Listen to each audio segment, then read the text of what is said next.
Wahana Lingkungan Hidup Indonesia (WALHI) pada tahun 2003 mencatat bahwa dalam tiap menit, luas hutan yang menghilang di bumi Indonesia setara dengan 6 kali luas lapangan sepak bola. Luas hutan di Indonesia berkurang lebih dari 1 juta hektar per tahun.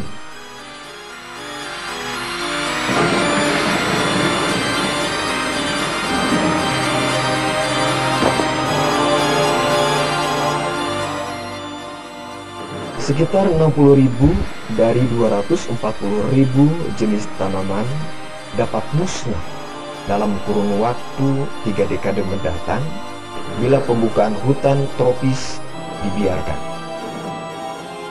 Demikian juga di Jawa Barat dan Banten. Menurut data dari Dewan Pemerhati Kehutanan dan Lingkungan Tatar Sunda (DPKLTS), hutan negara di Jawa Barat dan Banten secara normatif tinggal 816.603 hektar. Karena kawasan lindung hancur pada tahun 2003, luas lahan kritis telah mencapai 608.813 hektar.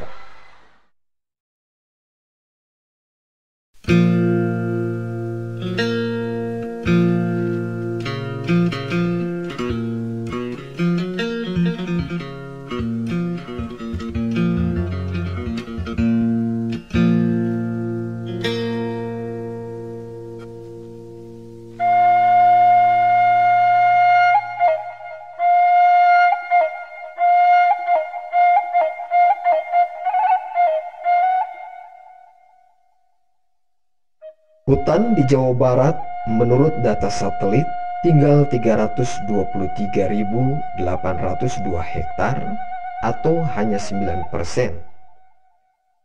Dari yang tersisa, kehijauan ini akankah terus berkurang?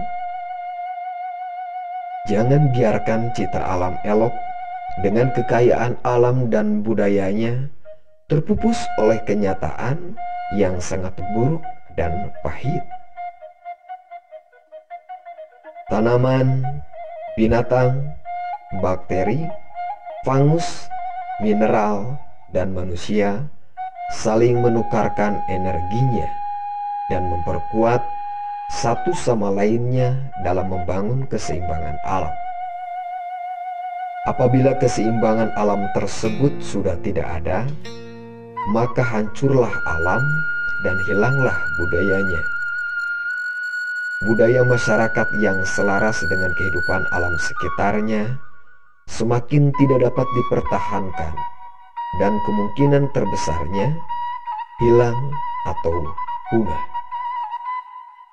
Padahal keselarasan budaya dengan alam hanya akan mungkin terjadi apabila hutannya masih terjaga dan terpelihara.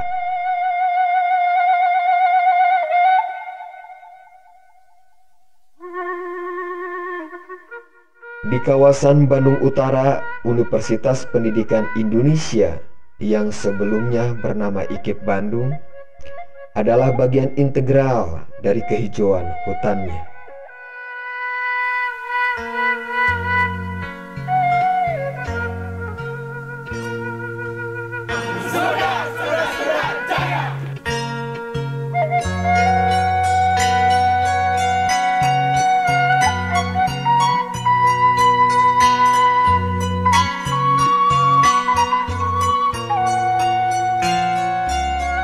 Kampus hijau ini menyimpan kekayaan jenis-jenis flora yang tersebar di taman botani dan di seluruh pelosok kampus.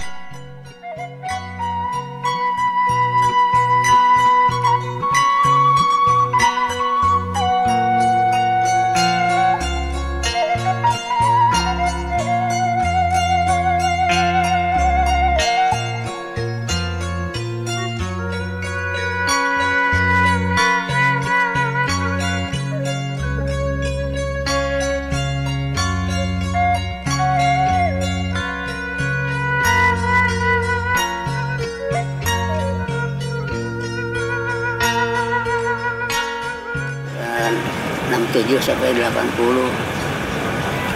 Ini mah ada teh teh naon-naon mung sukarela we ka dieu teh.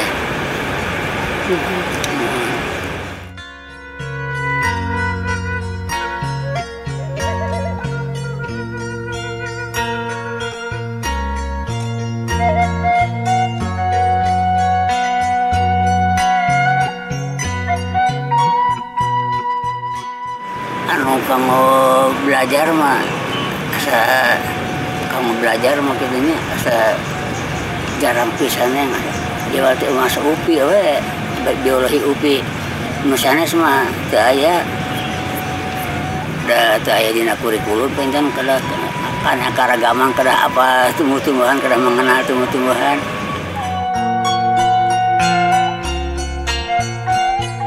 Aya di botani teh kanggo antawisna wae kanggo kultur jaringan. Kanggo kultur jaringan, puni kanggo panerogame mah aya.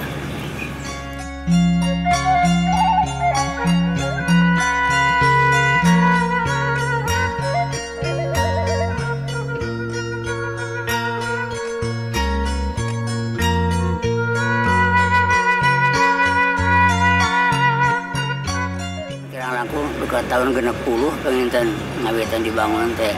Yang pasti nama ke aya dina catatan ieu herbarium.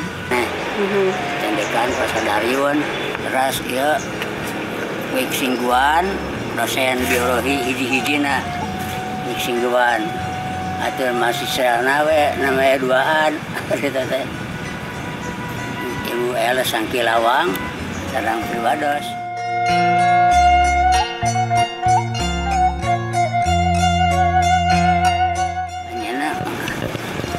Ratusnya ya tahun 85 enak ya tahun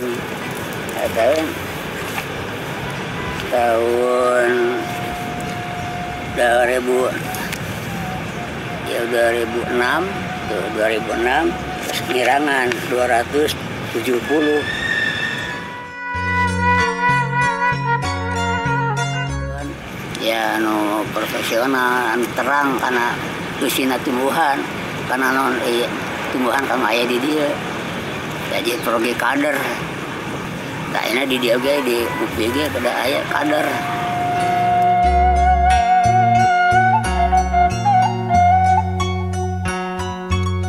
Anu pangkolotna di antawisna wae kayu manis sini mumbur mani pangkolotna di dia ras karet Hevea brasiliensis pangkolotna di dia. Kembang kertas bougainville kayak tang tua mah.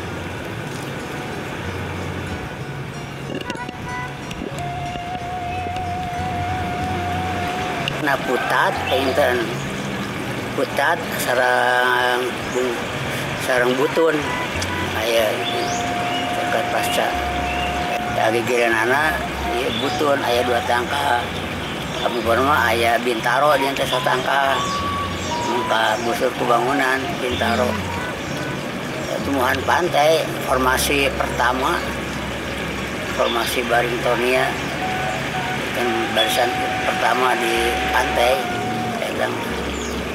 Nah hirup dia mengutu aya buahan duka perkawit penyerbukanana dan aya penyerbukna duka kurang cocok iklimna.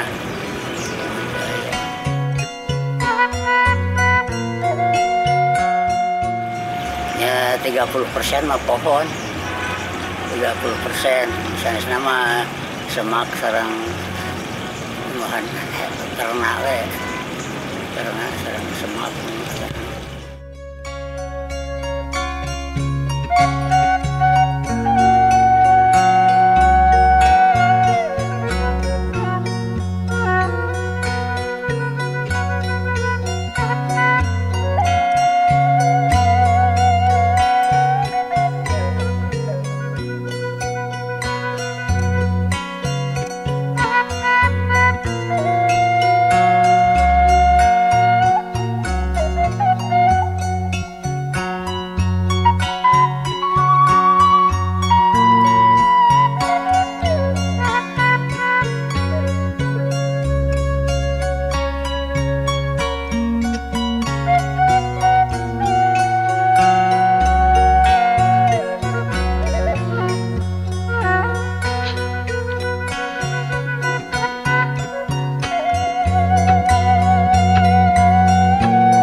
Pemanfaatan yang paling vital pada flora ini adalah sebagai sumber pangan domestik yang biasanya diolah oleh ibu rumah tangga. Penyajian berikut adalah memperlihatkan bagian umbiflora yang dimanfaatkan sebagai penganan.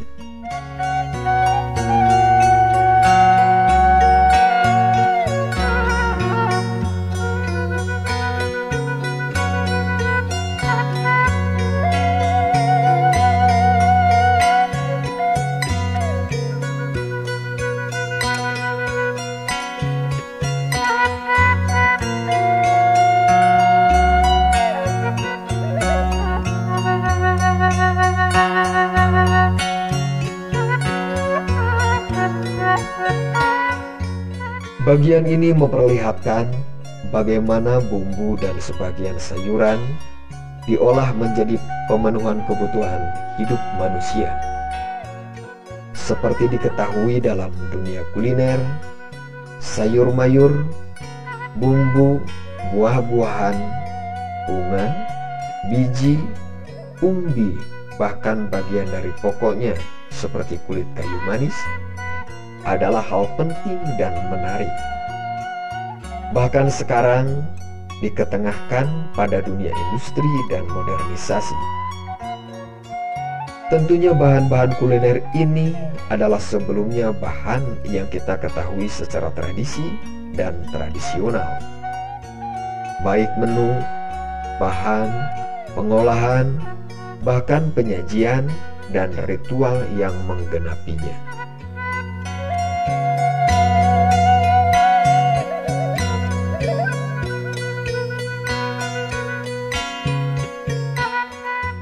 Pada sisi budaya yang lain, terutama yang berkenaan dengan ritualisme, seperti upacara-upacara tradisi, manusia Sunda selalu menjadikan flora sebagai bahan baku pokoknya.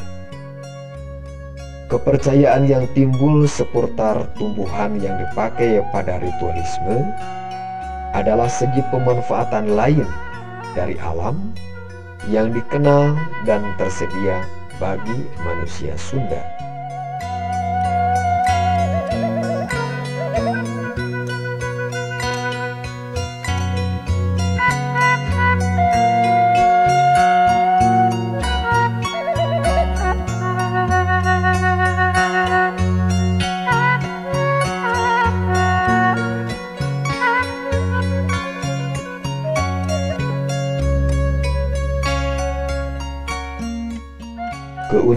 Keunikan pemanfaatan tumbuhan pada upacara ini memperlihatkan detil-detil fungsi setiap tumbuhan pada tahapan upacara yang sebagian besar adalah simbolisasi pemaknaan yang harus dibaca oleh masyarakat yang melihatnya.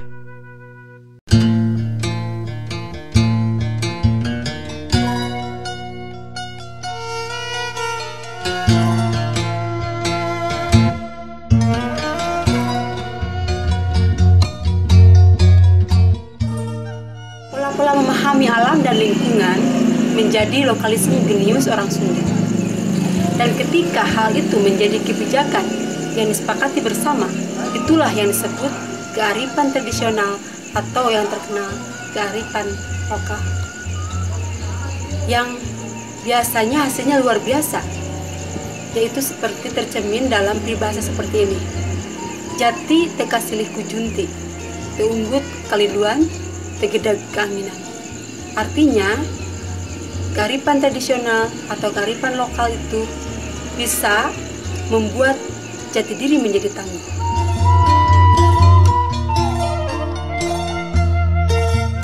Kearifan berarti ada yang memiliki kearifan, al-adah, al-ma'rifah, yang dilawankan dengan jahiliyah, al-adah, al-jahiliyah.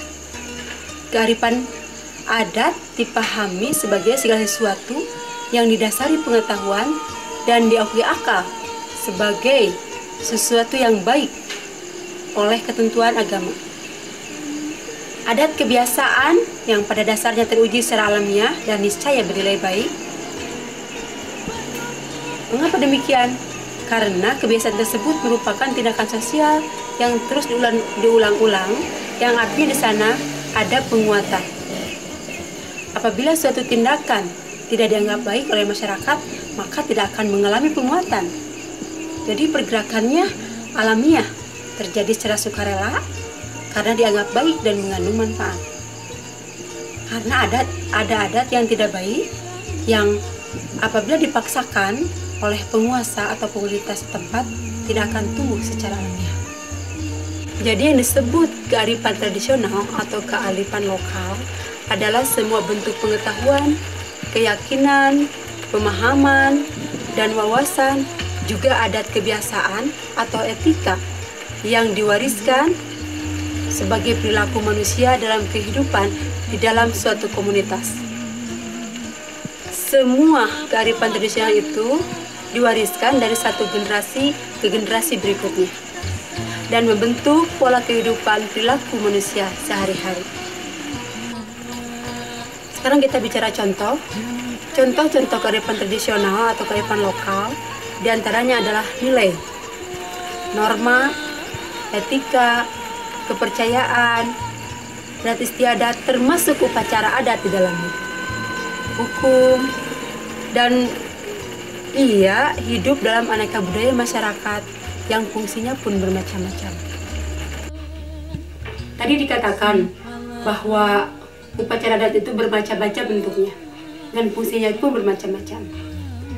Fungsi upacara adat yaitu pertama, berfungsi untuk konservasi alam dan pelestarian sumber daya. Kedua, berfungsi untuk pengembangan sumber daya manusia, misalnya berkaitan dengan daur kehidupan manusia. Ketiga, berfungsi untuk mengembangkan kebudayaan dan ilmu pengetahuan, misalnya folklore. Kemudian yang keempat, berfungsi sebagai petuah, kepercayaan, sastra, dan pantangan. Nah, itu penyeimbang kehidupan. Pantangan itu penyeimbang kehidupan. Kemudian yang kelima, bermakna sosial.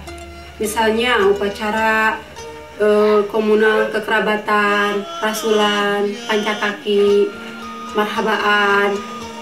Kemudian upacara daur pertanian juga acaranya.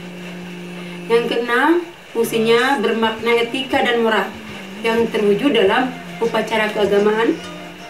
Sedangkan yang terakhir bermakna politis, misalnya upacara seba yang dilaksanakan oleh orang Baduy dan kekuatan patron klien yang banyak dijumpai di masyarakat adat Nusantara. Upacara adat yang hidup dan berkembang sebagai cara pandang dan cara pakai masyarakat tradisional didasarkan pada kekerabatan, sikap hormat, dan cinta pada alam sekitarnya, terutama cinta pada alam Tatar Sunda untuk manusia Sunda, yang sekarang hampir kita tidak mempedulikan alam sekitar kita.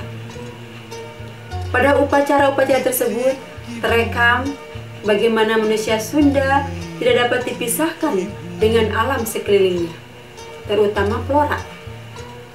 Flora adalah bagian vital dalam upacara-upacara adat tersebut, yang harus hadir dan mendampingi keberadaan manusia Sunda dalam lingkungan eksistensinya sebagai khilafah di muka bumi. Kita lihat bagaimana contoh flora-flora yang ada dalam upacara adat. Kita selalu mendengar istilah kembang 7 rupa yang selalu ada pada setiap upacara adat, atau daugan kelapa muda. Itu mengandung simbol-simbol siloka-siloka yang harus kita buka bersama. Keberadaan flora dalam upacara adat Sunda mencerminkan tingkat pengetahuan dan pemahaman, kognisi, kemudian perasaan, wilayah afeksi, pengolahan, wilayah motoris, dan pemanfaatan wilayah aplikasi masyarakat Sunda terhadap jenis-jenis flora Sunda yang ada. Hal itu menunjukkan kekayaan batin orang Sunda dalam mencerap alam sekitarnya, terutama fisiknya, mengolahnya, dan kemudian memancarkannya menjadi nilai yang diyakini dalam kehidupan non-fisik. Silih teh leungiteun harti Tentang toponimi, secara etimologi toponimi itu berasal dari kata topo dan nimi. Topo itu artinya tempat dan nimi artinya nama. Jadi secara gamblangnya bahwa toponimi itu bisa diartikan sebagai sebuah deskripsi tentang nama-nama tempat. Nah, ini kaitannya dengan toponimi yang ada di masyarakat Sunda. Kita bisa mengklasifikasikan atau bisa dijelaskan bahwa toponimi itu berdasarkan dua hal. Yang pertama ada kaitannya dengan aspek fisikal dan yang kedua adalah aspek non-fisikal. Apa saja yang dimaksud dengan aspek fisikal? Aspek fisikal itu artinya sebuah nama tempat berdasarkan fisik yang ditinggalkan atau yang ada di dalam nama tempat itu. Nah, dalam aspek fisikal itu kita kenal ada tiga hal. Yang pertama yang disebut dengan aspek hidrologis, yang kedua aspek geomorfologis, dan yang ketiga aspek biologis. Ketika seseorang itu misalkan ingin merujuk nama tempat, tapi tempat itu belum dikasih nama. Dan kebetulan di tempat itu ada pohon. Nah, biasanya zaman dulu orang itu yang menjadi ciri atau tonggak untuk memberikan di situ yang ada tangkal atau yang di situ ada tumbuhan kosambi. Nah, maka terkenalah nama kosambi itu dijadikan nama tempat. Nah, bukan hanya kosambi saja, termasuk ada nama tempat Bihbul, Garut, Lembang, itu adalah nama-nama pohon. Kosar gitu kan. Kemudian Paseh, itu semua nama pohon. Nah, selain dari pembagian toponimi secara linear, ada juga gabungan. Nah, ini yang uniknya. Ketika ada gabungan di mana aspek hidrologis bisa saja beserta atau menyertai nama atau aspek biologis, antara hidrologis dengan biologis itu bersatu. Contoh, dari aspek hidrologis itu cai yang suka disingkat dengan ci gitu kan. Nah, ci itu selalu ditambahkan dengan nama pohon. Contoh Cibaduyu, Cikawao gitu kan.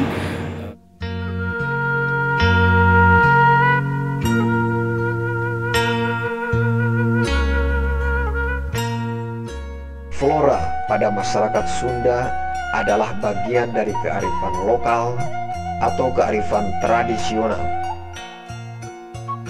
Kearifan lokal tradisional adalah semua bentuk pengetahuan, keyakinan, pemahaman, dan wawasan serta adat kebiasaan atau etika yang menuntun perilaku manusia dalam kehidupan di dalam komunitas ekologi.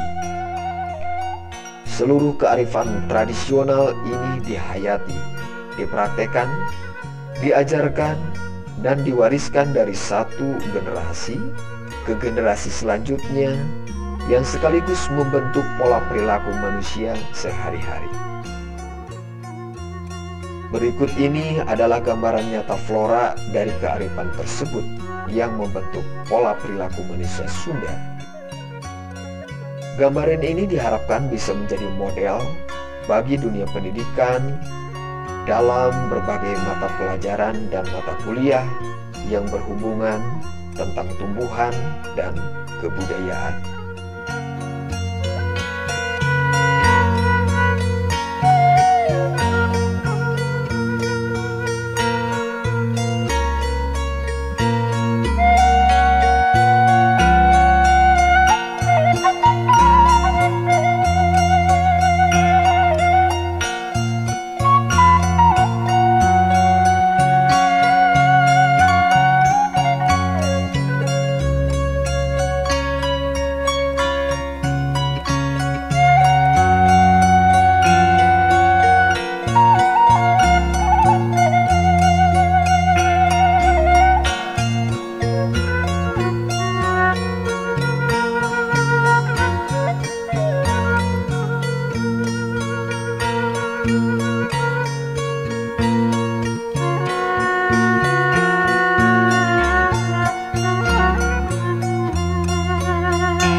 Jahe adalah sejenis pohon honje, hanya saja ukurannya lebih kecil dan pendek.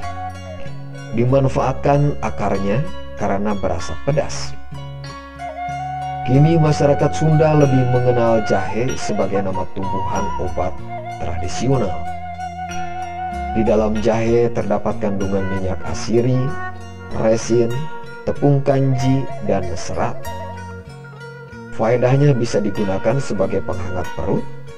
Jahe itu sendiri memiliki faedah lain, yaitu sebagai penawar racun, mengatasi bisa ular, pereda rematik, dan sakit kepala, saraf muka yang sakit, eksim, menambah nafsu makan, memperkuat lambung, dan memperbaiki pencernaan. Nama genus Latin Zingiber dikarenakan rimpangnya berbentuk tanduk atau cula yang tumbuh di kepala badak. Zingiber diadopsi dari bahasa Arab, Zanjabil. Al-Quran pada surat Al-Insan ayat 17 juga menyebutkan kata jahe.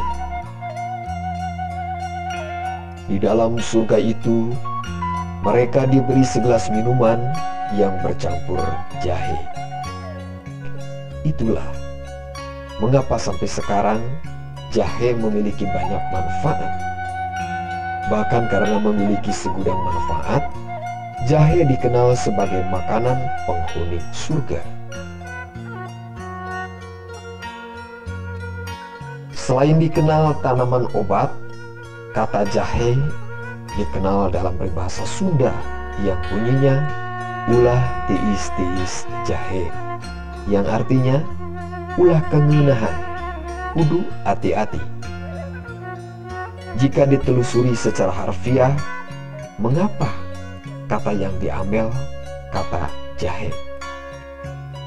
Di sini sebenarnya terdapat permainan kata atau dikenal dengan istilah sinestesia atau terbalik. Karena pada dasarnya jahe berasa pedas, bukan tiis. Jadi makna dari peribahasa ini adalah hidup harus selalu hati-hati, karena jahe diam-diam menyimpan panas. Seperti halnya globalisasi yang banyak membawa pengaruh dan kemungkinan berbahaya bila dalam menyikapinya tak ada kewaspadaan dari orang Sunda. Peribahasa ini mengandung nilai positif karena mengingatkan akan kewaspadaan.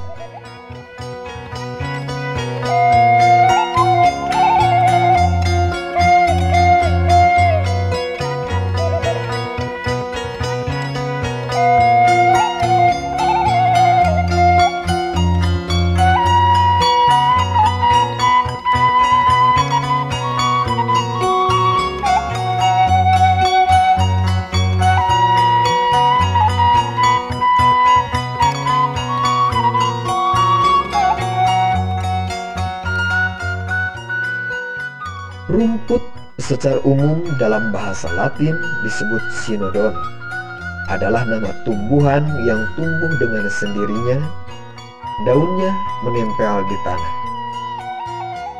Berbagai jenis rumput dikenal oleh orang Sunda.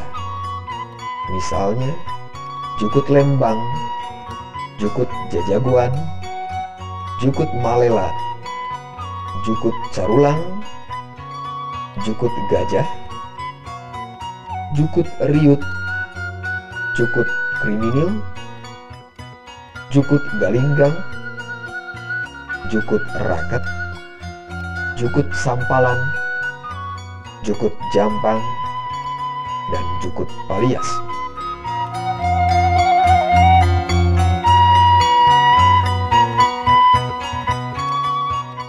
Arti peribahasa dari tungkul kajukut tangga kasadapan adalah orang yang serius dalam bekerja. Peribahasa ini maknanya diajukan kepada orang yang mampu mengukur kemampuannya sendiri. Etos dan keprofesionalan dalam bekerja terkandung dalam peribahasa ini. Peribahasa ini mengandung nilai positif dalam etos dan keprofesionalan.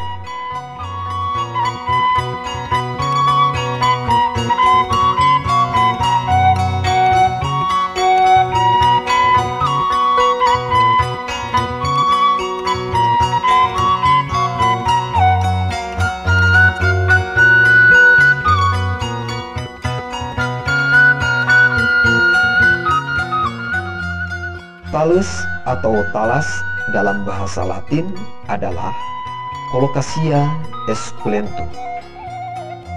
Talas yang terkenal yaitu talas Bogor. Bahasa Latinnya Colocasia gigantea. Talas ini merupakan tumbuhan penghasil umbi dan populer pada masyarakat Sunda. Masyarakat Sunda mengolah daun dan umbi talas sebagai makanan pengganti nasi, penganan dengan dijadikan keripik talas, sayur lompong, dan teman nasi yang sangat lezat, buntil. Daunnya juga dimanfaatkan sebagai pembungkus dan juga sebagai pakan ikan gurame. Daun talas berbentuk perisai yang besar. Daun ini dapat digunakan sebagai pelindung kepala bila hujan. Permukaan daunnya ditumbuhi rambut-rambut halus yang menjadikannya kedap air, karena air akan mengalir langsung meninggalkan permukaan daun. Itulah mengapa ada peribahasa kawas cai dina daun talis yang melihat perumpamaan mengalirnya air pada permukaan daun talas. Mana peribahasa tersebut adalah tidak memperdulikan perkataan orang lain, atau masuk telinga kanan, keluar telinga kiri. Sebaik apapun yang orang lain katakan, baginya tidak berguna.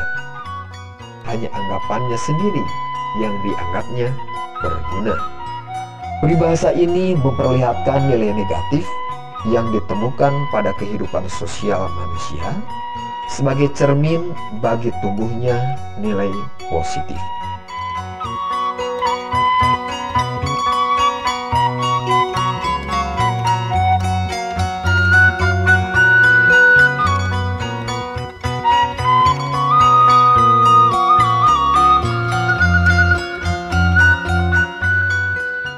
Bawang atau dalam bahasa Latinnya Amaryllidaceae adalah nama sejenis umbi yang biasa digunakan sebagai bumbu masak. Bentuknya bulat nyungcung, daunnya bulat panjang seperti jerami. Dalam perkembangannya, masyarakat mengenal kata bawang selain sebagai bumbu masak juga dikenal sebagai istilah peribahasa, yaitu kalimat yang secara struktur keberadaannya tidak dapat diubah. Ambekna sakulit bawang yang artinya babari ambek atau cepat marah biasa diungkapkan dalam perkataan sehari-hari di dalam pergaulan. Peribahasa ini diberikan kepada mereka yang emosinya cepat naik atau cepat marah teu kaupan. Penggunaan kata ambeknya sakulit bawang dikarenakan tidak ada kulit pada flora ini. Yang ada adalah lapisan terluar yang tipis dan dianggap seperti kulit. Bagian ini hanya bisa dikupas oleh kuku atau pisau secara hati-hati.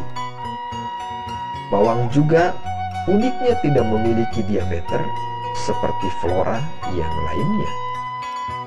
Makna ambekan sakulit bawang pada masa sekarang sangat kontekstual.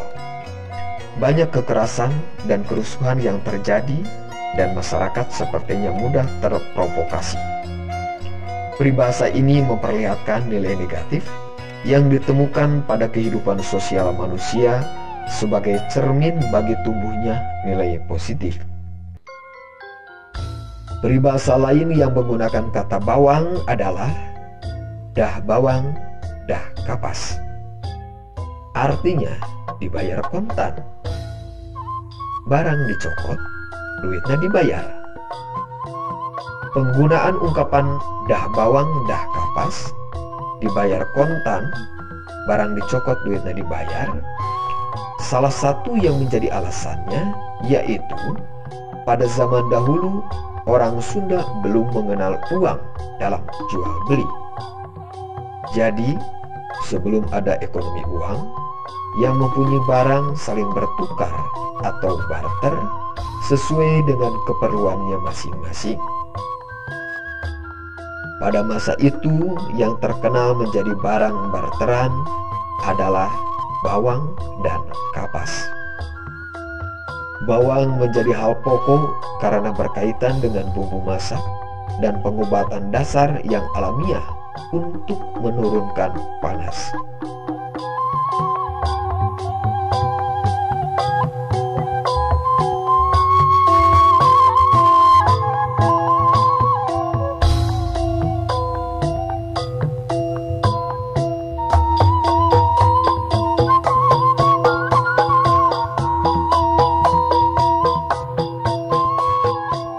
Supa, jamur, atau fungii pada budaya Sunda sudah dikenal banyak jenisnya dan dimanfaatkan keberadaannya.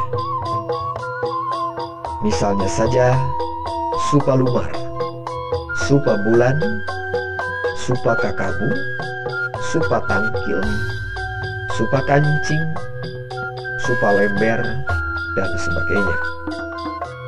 Supa-supa itu dahulu tumbuh dengan sendirinya, dan orang yang mendapatinya akan merasa gembira bukan kepalang karena seperti menemukan harta karun, saking langkanya. Selain itu, supa hanya bisa didapat pada musim-musim tertentu. Supa yang dapat dimakan selain rasanya enak, seperti di sup, dipepes, dioseng. Supa juga banyak mengandung senyawa kimia yang baik untuk kesehatan. Di antaranya karbohidrat, protein, dan vitamin.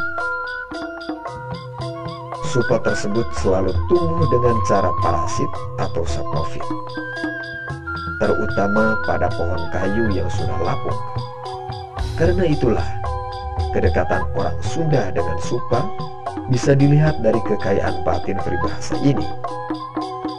Ari di arah supana, kudu dipiara catangna, yang artinya jikalau mengharapkan hasilnya, tentulah harus dipelihara sumbernya. Masyarakat modern justru sering lengah dengan hal ini. Eksploitasi besar-besaran terhadap pohon dan hutan, juga sumber daya alam lainnya atas nama pembangunan dilakukan, tetapi rakyat Indonesia masih belum sejahtera karena justru sumber-sumber itu tidak dipelihara, malah menjadi milik orang lain. Peribahasa ini mengandung nilai positif dalam etos kerja, keprofesionalan, dan kebangsaan.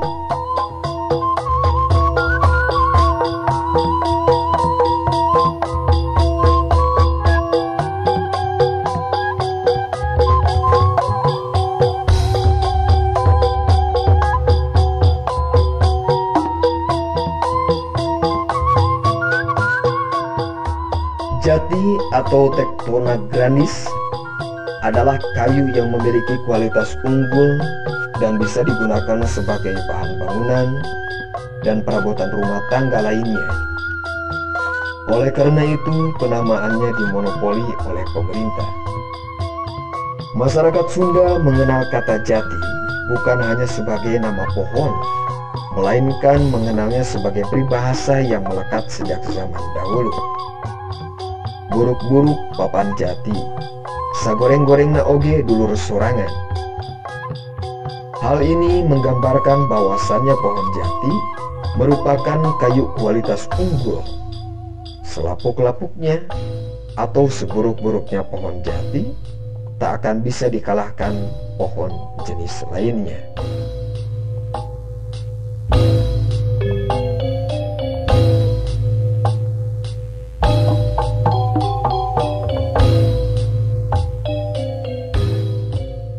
Pemaknaan peribahasa ini bisa positif dan juga bisa negatif. Positif bila memang menyambungkan tali silaturahmi, karena bagaimanapun buruknya perbuatan saudara kita, tetap saja saudara. Artinya, ada pemakluman atau permaafan. Negatifnya, secara kontekstual, pada masa sekarang, sikap ini akan menjadi benih lahirnya budaya nepotisme.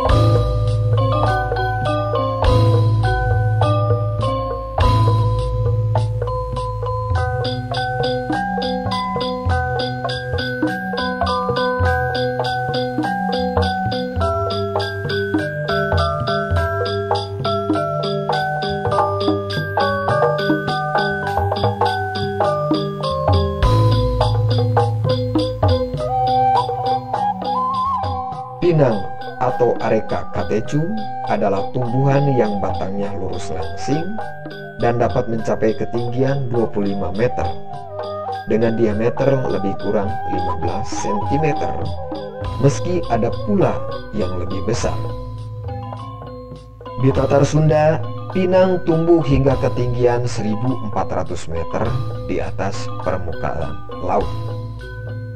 Dijadikan bahan sepaheun, obat luka, sariawan usus atau radang usus harus memakan biji pinang seperti disupah. Buah buni bulat telur terbalik memanjang, merah oranye, panjang 3,5 hingga 7 cm dengan dinding buah yang berserabut. Pinang terutama ditanam untuk dimanfaatkan bijinya, yang di dunia barat dikenal sebagai betelnut.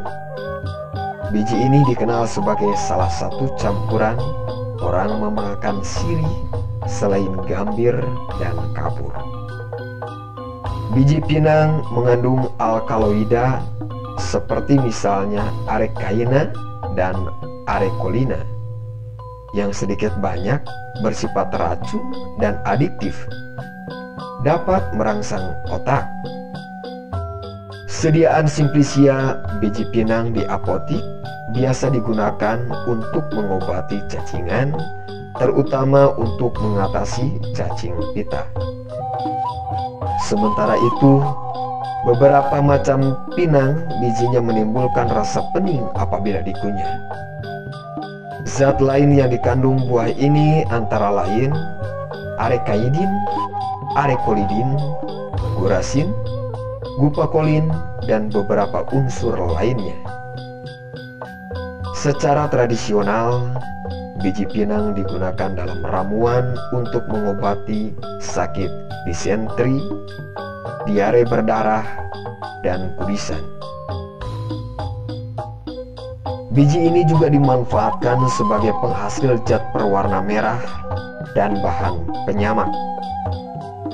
Akar pinang jenis pinang hitam di masa lalu digunakan sebagai bahan peracun untuk menyingkirkan musuh atau orang yang tidak disukai.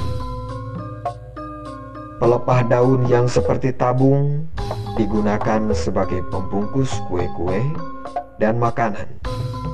Umbutnya dimakan sebagai lalapan atau dibuat acar. Batangnya kerap diperjualbelikan, terutama menjelang perayaan proklamasi kemerdekaan 17 Agustus sebagai sarana untuk lomba panjat pinang. Meski kurang begitu awet, kayu pinang yang tua juga dimanfaatkan untuk bahan perkakas atau pagar. Batang pinang tua yang dibelah dan dibuang tengahnya digunakan untuk membuat talang atau saluran air. Sehubungan dengan peribahasa Sunda nunggul pinang yang artinya tak bersanak bersaudara atau sendirian. Maknanya adalah sistem kekerabatan yang begitu penting bagi orang Sunda. Maka apabila sudah tidak punya siapa-siapa lagi, bagaikan sisa pohon pinang yang kesepian. Tak ada tempat mengadu dan meminta nasihat, juga tak ada yang melindungi. Peribahasa ini menyiratkan nilai negatif dan positif. Negatifnya adalah menimbulkan rasa sedih, tetapi positifnya dalam konteks kemandirian bangsa bisa diinterpretasi ulang.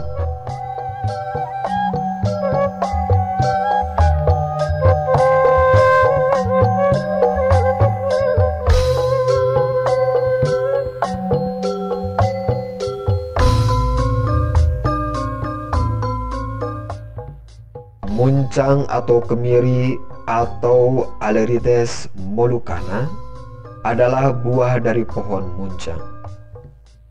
Muncang besarnya sebesar ibu jari. Kulitnya keras seperti tempurung, sedangkan bijinya biasa dijadikan bumbu masakan. Sahulu atau sebiji buah kemiri ada yang berisi 1, 2, atau 3 biji. Kemiri pendul biasanya dipakai sebagai bahan adu muncang, diadu dengan cara didempet. Selain dikenal sebagai bumbu masakan, masyarakat Sunda mengenalnya sebagai nama tempat. Penggunaan kata muncang disatukan dengan kata cai menjadi cimuncang. Cimuncang merupakan salah satu nama tempat yang berada di kota Sumedang dan dipakai sebagai nama dusun. Menurut masyarakat setempat, penggunaan kata cimuncang dikarenakan di daerah ini tumbuh subur pohon muncang. Pada masyarakat Sunda, kata ini dikenal dalam kekawihan murangkalih. Muncang angge, ulu muncang kaparanje, digogoku anjing gede, numpak ka balemang lebe. Muncang juga terkenal pada peribahasa Sunda muncang labu kapuhu atau keri jatuh kapangkal.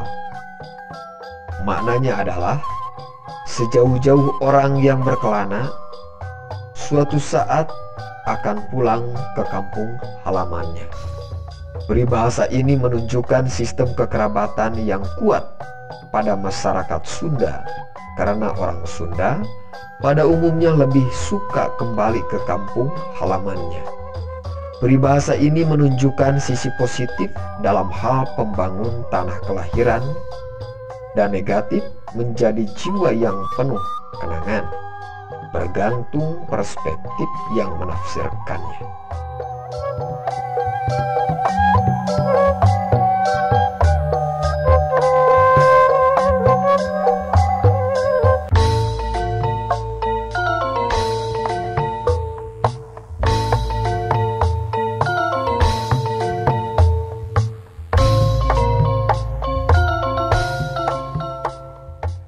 Cecendet atau Physalis peruviana adalah tumbuhan semak semusim yang tergolong sebagai tanaman liar. Cecendet bisa ditemukan di tanah-tanah kosong yang tidak terlalu becek, seperti pinggir selokan, pinggiran rel kereta api, pinggiran kebun, dan lereng-lereng tebing sungai. Bisa tumbuh pada ketinggian 0 hingga 1.800 meter di atas permukaan laut. Tumbuhan ini berdiri tegak dengan tinggi antara 30 cm sampai 50 cm. Berbatang berwarna hijau persegi, bercabang, dan berambut pendek. Daun berseling dan berlekuk, bertangkai 7 hingga 25 mm dengan bentuk bundar telur, memanjang dan ujungnya lancip. Ukuran panjang 3,5 hingga 10 cm dan lebar 2,5 cm. Permukaan atas daun berwarna hijau dan permukaan bawah daun berwarna hijau muda dan berambut halus. Bunga buah keluar dari ketiak daun berwarna kekuning-kuningan. Buahnya berbentuk lentera, bila sudah masak akan berwarna kuning. Rasanya manis, agak keasam-asaman. Cecendet ini dimanfaatkan untuk bermacam-macam obat, seperti bisul, batuk, ayan, paru-paru, radang kulit, hingga diabetes. Saking terkenalnya, tumbuhan ini pada perbendaharaan batin Sunda menjadi peribahasa Cecendet Mande Kiara. Kiara adalah sejenis beringin, ukurannya kira-kira 2 kali lebih besar dari pohon beringin, dan pohonnya memiliki akar gantung. Kata Kiara digunakan dalam peribahasa Sunda, Cecendet Mande Kiara, Cilencang Mande Sagara, yang artinya ingin menandingi orang yang berada di atas dan mustahil akan terlaksana. Jika ditelusuri penggunaan peribahasa dengan menggunakan kata Kiara dan cecendet, dilihat secara nyata pun pohon cecendet berukuran sangat rendah. Bahkan pohonnya pun tidak berkayu, sehingga sangat mudah patah. Hal ini mengibaratkan manusia yang lemah. Sebaliknya dengan Kiara yang berukuran sangat besar. Bahkan di antara pohon lainnya, Kiara termasuk ke dalam pohon yang berukuran besar, yang memperlihatkan ketangguhan serta kekuatan. Selain itu, makna peribahasa ini bisa menjadi stratifikasi sosial mengenai keberadaan golongan bawah dan golongan atas. Dan perbedaannya begitu jauh dan dalam, sehingga menimbulkan kecemburuan sosial dan penyakit sosial lainnya. Dari peribahasa ini, pemerintah bisa mempelajari kondisi nyata dalam masyarakat Indonesia.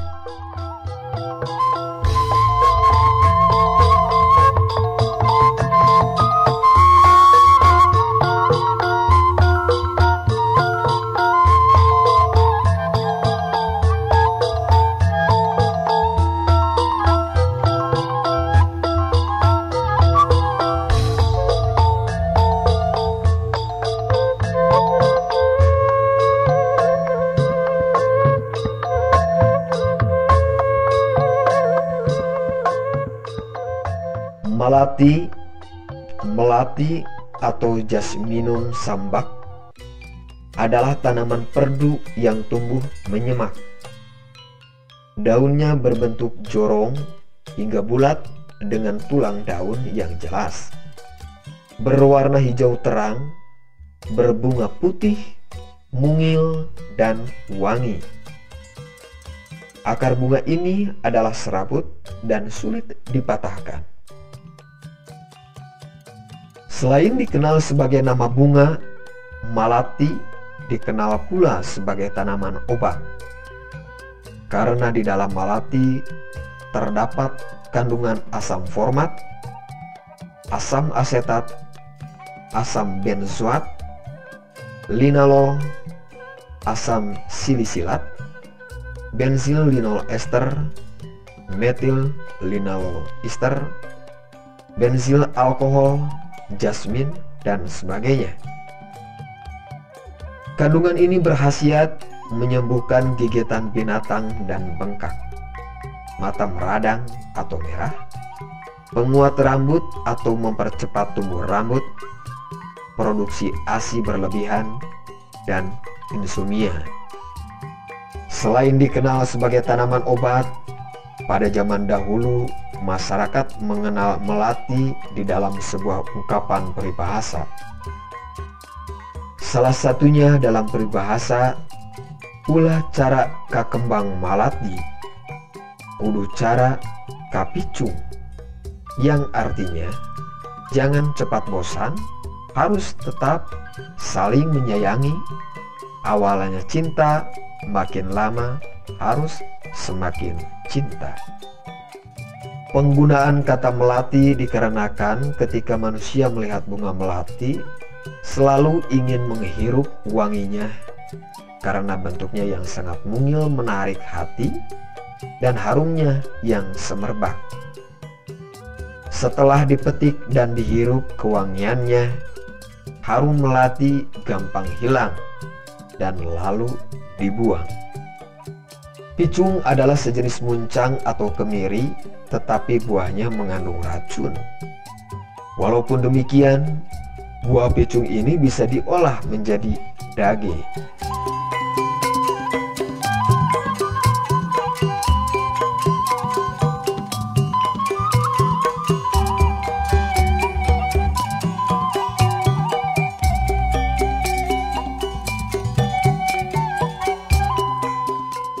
Pengolahan dage sangat unik, yaitu ditumbuk, dibuang kulitnya, diambil daging buahnya. Daging mentah buah picung lalu direndam di air yang mengalir. Setelah hilang racunnya, daging buah tersebut dibungkus dengan daun pisang supaya empuk dan matang. Selain dage picung yang enak ketika diolah menjadi teman nasi, buah picung yang sengaja dijadikan busuk disebut kalawak. Enak juga dijadikan sambal teman nasi. Nah, teknologi sederhana mengolah buah picung beracun menjadi penganan istimewa diabadikan pada peribahasa ini. Ulah cara kamalati, tapi kudu cara kapicung. Yang maknanya, jangan mudah bosan pada istri atau pasangan hidup, dan seharusnya semakin lama semakin cinta. Walaupun ada indikasi menyamakan perempuan dengan racun, tetapi peribahasa ini bernilai positif.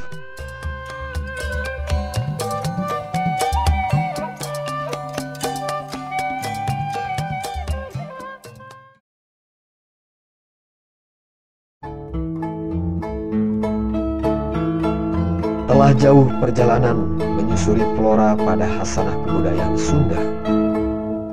Penggalian kekayaan dan keanekaragaman hayati flora Sunda dengan mendokumentasikan gambar-gambar flora Sunda sebagai usaha dari menyelamatkan alam secara material dan non-material di Tatar Sunda secara keseluruhan.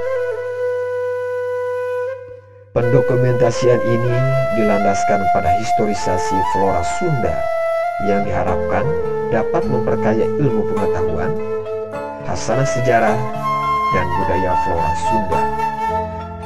Hal tersebut bisa dilihat dari tercatatnya jenis-jenis tanaman yang telah lekat dengan kehidupan masyarakatnya, baik pada tataran sejarah maupun sastra dan budaya.